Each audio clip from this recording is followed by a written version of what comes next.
Right, here we go. It's the moment of truth. We've checked everything and we've double checked everything, but the big question is, will this engine start?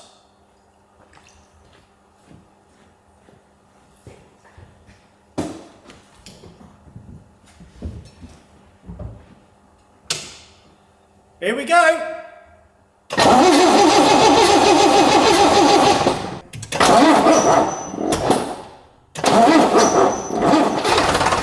Well, of course it was going to start. It's an AEC, they always do. British engineering from the 1960s at its very best.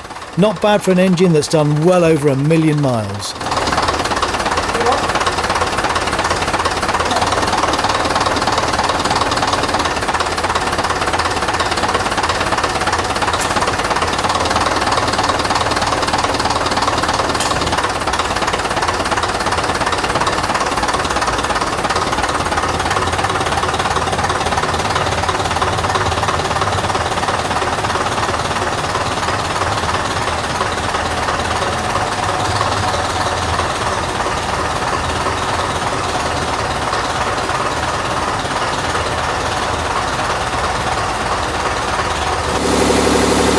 Now it's important to remember you should always top the water system up with the engine running at high revs, as the water system not only cools the engine, it also provides warm air for the passengers in the lower and upper decks.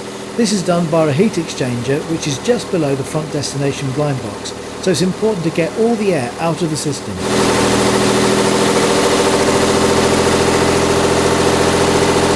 The thing is, topping the water system up this way can get you very wet, as any spillage is blown all over you by the radiator fan, especially when the buffoon controlling the tap doesn't turn it off quite quick enough.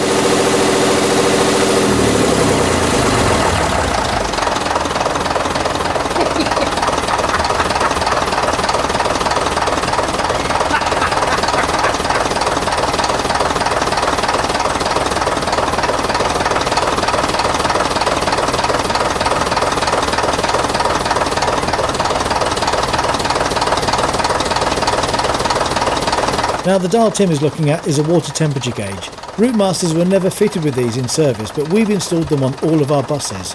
This gauge will eventually discreetly be installed through the cab floor, but for now it's temporarily slung through the cab window just so we can keep an eye on the engine temperature. Well, there you have it. The new engine is in, it's running, and it's sounding as sweet as a nut. Now it's 2 o'clock in the morning now. We've burnt the midnight oil to get it to this stage today. So we're going to wait until tomorrow before we take it out for a road run. But we're just over the moon, the job's done, and that bus is back on the road.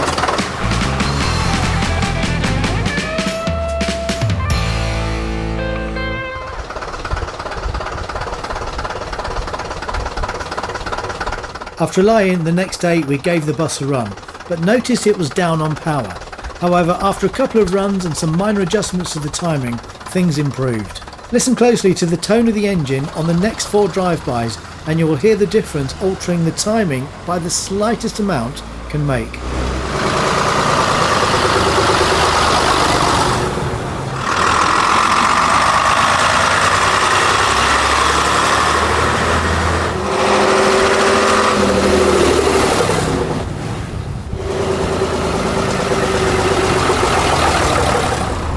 Eventually we were happy with the sound and the power of the engine, so the wing, the bonnet and the radiator grille with those new aluminium strips could go back on.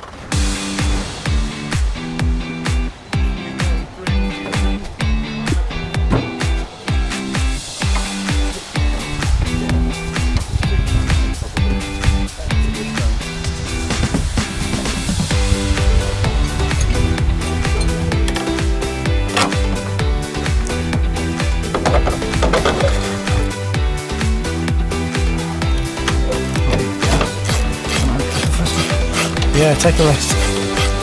You need...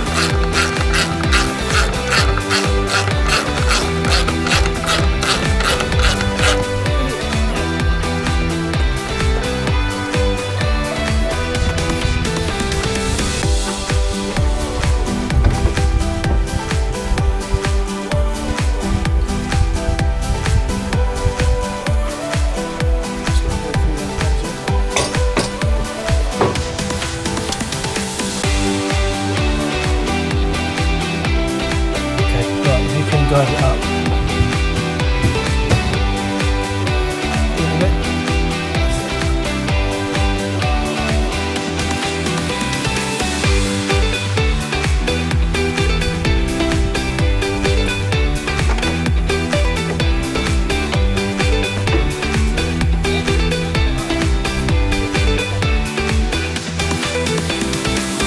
We took the bus on a 30-mile round trip to the beautiful North Wales town of Llangollen for some fish and chips, and on the way back got some great nighttime shots of the bus going over the bridge by Llangollen railway station.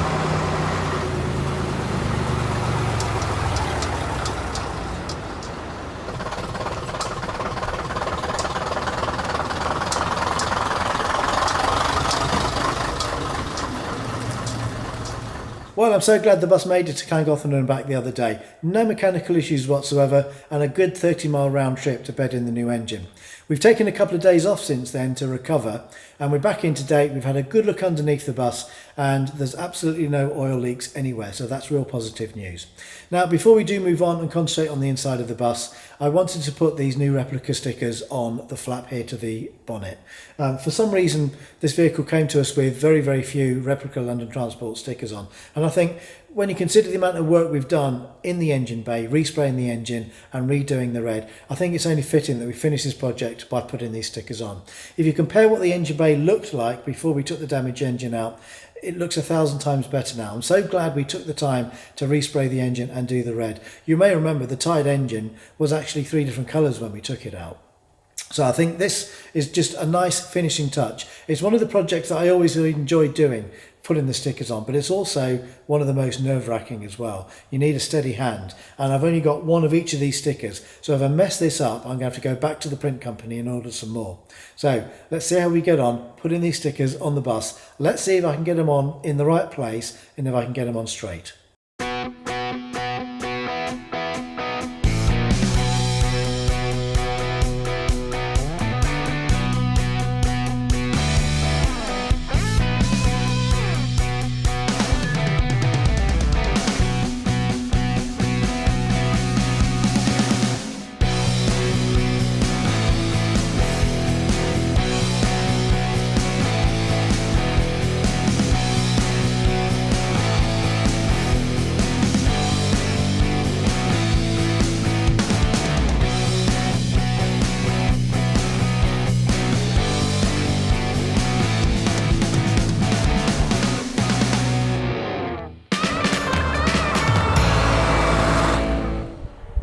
Well, it's a lovely sunny Sunday and we're here today to take the bus out for another couple of test runs. The other day in Llangollen we felt the bus was being under-fueled slightly, so we're going to play around with the settings on the fuel pump today to try and give the engine a little bit more power and a little bit more fuel. Now you do that gradually by increasing the output on the fuel pump. The problem is if you go too far we're going to be driving along with a whole load of smoke bellowing out the exhaust, and we don't want to do that. So it's going to be a case of adjust slightly, take for a run, have a look at the exhaust, feel the power, and then if we feel we can go a little bit more, we'll do that over and over again until we get it just right. So let's have a play around with the fuel pump and let's see if we can get a little bit more power into that 590 engine.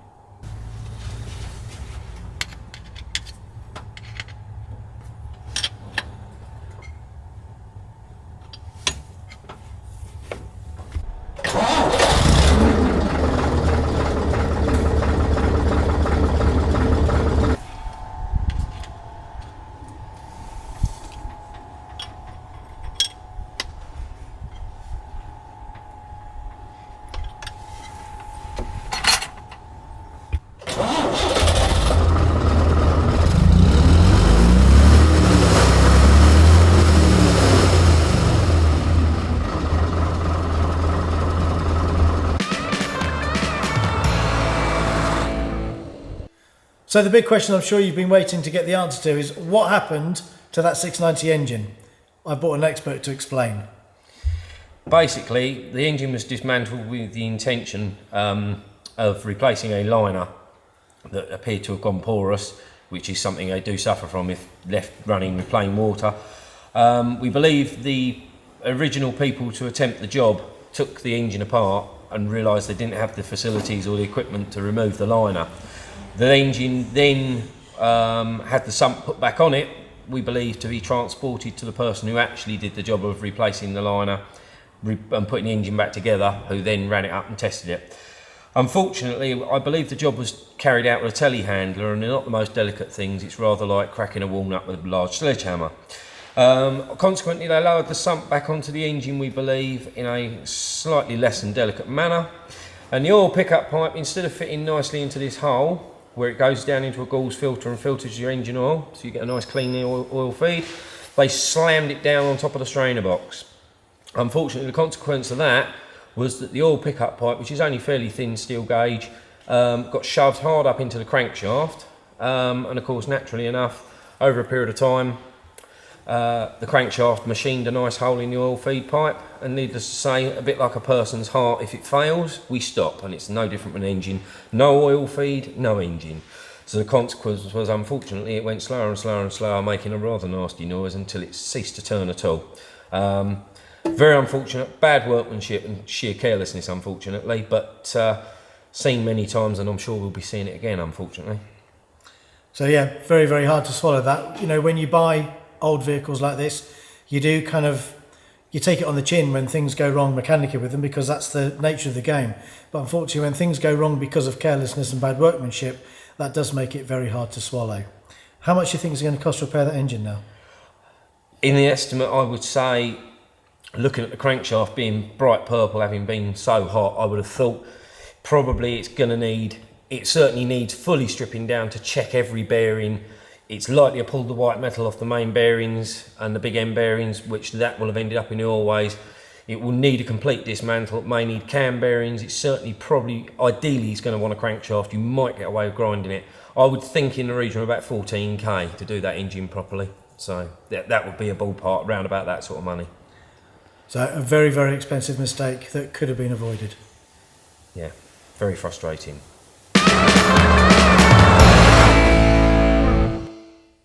Well, there you have it. There's the end of a couple of videos on changing an engine on a Routemaster. And there were two videos that we hadn't planned on making. Our hand was well and truly forced when we took that bus out and it developed that catastrophic engine failure. So we made a video, and I hope you've enjoyed the last two episodes. It's one that we've enjoyed making, but one that we didn't want to make. We hadn't planned on making it, because we certainly hadn't planned on a catastrophic engine failure. And we certainly hadn't planned on having an engine failure that had been caused by someone who, how can we put this politely, someone who attempted a job that they didn't know what they were doing. So yeah, very, very frustrating that soon after you buy a bus, you end up having to replace an engine. Now, you could argue that when you play with old things, whether it's an old bus, a lorry, a car or whatever, old things do go wrong. Old things break down. And that's a very valid argument. But my reply is, well, we only had that mechanical problem because someone played with the engine that didn't know what they were doing.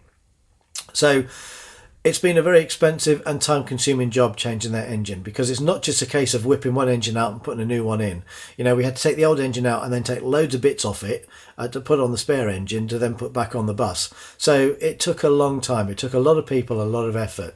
So I'd like to thank everybody that were involved in the engine change. Tim and Adam and George and anybody else I've forgotten, because there's been so many people popping in and out helping, doing their little bit. So thank you guys, thank you everybody. I'm going to end this video on a positive note. It'd be very easy to say, well, that's going to cost us 14 grand to fix that engine, and it is probably going to cost us that amount of money, but that's money we don't have at the moment. So that engine is going to sit and gather dust for a good few years before we've got the resources to be able to do the repair and the rebuild. So to end this video on two positive notes. First of all, the engine bay now looks stunning, and I'm over the moon with the way that's come up. The engine looks stunning in silver, and I'm glad that we took the time to repaint the engine bay in that red. Now, as you know, we use a lot of our buses for weddings and corporate hire, and from time to time when we're parked up outside a church or a venue somewhere, we do get passers-by stopping and asking questions about the bus. We let them on, they have a look around, and from time to time people do ask to see under the bonnet. Now, I always knew that if 1214 was sitting outside a church and somebody wanted to have a look under the bonnet, I'd be embarrassed to open up that bonnet and show them the state of the engine, purely and simply because of the colours and the paint and that. It just looked awful. But I know now I'm going to be proud as punch to open the bonnet if, when 1214 gets out on weddings again next year, that someone wants to see under the engine bay, then I'll open that bonnet and they'll say, I know they'll be blown away by how it looks. So there's one positive. The other positive is about the engine itself, and that is we've rebuilt that engine, so we know it's a reliable engine, we know it's a good engine, and we know it's good for many years to come. So that's another positive, and I think they're the two positives that I want to end this video. I don't want to end it on a negative note, talking about how much it's going to cost to repair that engine and the time and the effort that's going to take to rebuild it. So I'm going to end the video on those two positives and say thank you very much for watching. We will be back with more videos on the repair and restoration of RM1214 very soon. As you know though, currently we're in lockdown. We've got the whole coronavirus pandemic amongst us at the moment, so we are kind of slowing things down a bit. Our buses, as far as weddings are going, haven't turned a wheel since March, and there's been no government support for the bus and coach industry, so we have taken a hit on the business side of things, and so we are going to continue with the restoration of 1214, probably not as quickly as we had hoped, because we just don't have the money available to us now because of all our bookings have cancelled or they've rearranged to next year. So we will get on, we will do some more videos. I don't know when the next video will be online, but if you hit subscribe and you hit that bell, you'll be the first to find out when we do some videos, which will be on the inside of the bus. So thanks for watching, take care, and we'll see you all again soon. Bye bye.